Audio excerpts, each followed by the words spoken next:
afternoon, you were worried about the tornado risk as the evacuations were still going on. Yeah, and the problem is what happens to those folks who has a house that's potentially destroyed by a tornado, but yet you're still waiting on some of the strongest winds. What do you do in those kinds of situations? And unfortunately, there's a lot of folks in Florida this afternoon that are having to figure out answers to some of these questions. You'll notice on this satellite imagery, you can definitely tell where the center of that circulation is, but it's really struggling against some dry air off to the west. You can see how incredibly dry that air is in contrast to all the moisture that you're basically picking up here. And then you've got a jet stream that's starting to settle in just to the north. So that's helping to, yes, evacuate some of that mass, as we call it, from the storm to let it breathe a little bit more.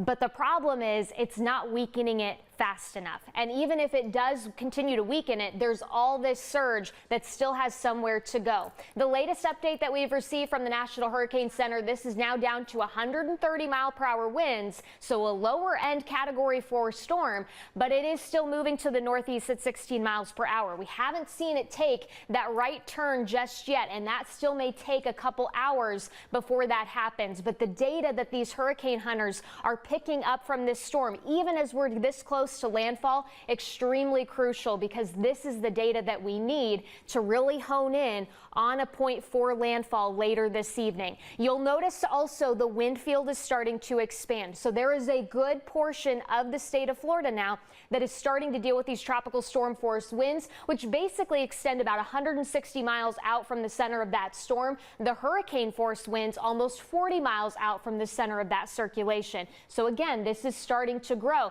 That Sunshine Skyway Bridge that you saw earlier, that has been closed down. They closed that down once you start seeing winds of about 45 miles per hour or so.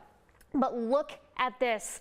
It's just incredible. When you take off the radar image, those are all the tornado warnings that are going on across the state. These purple polygons indicate confirmed tornadoes that are ongoing at this time. The rest of these all radar indicated, but what you can tell is each and every one of these individual cells is basically an individual supercell, and they all have the potential to spawn tornadoes, and that's what makes these tropical tornado setups so incredibly dangerous, leading up to even landfall occurring. So that is something that we are going to watch very closely. Again, we do anticipate landfall shortly after 8 o'clock. I would say likely sometime between 9 and 11 tonight is when we will see this storm make landfall on Florida's west coast. We'll continue to track Milton, plus talk about your local forecast coming up here in just a few minutes.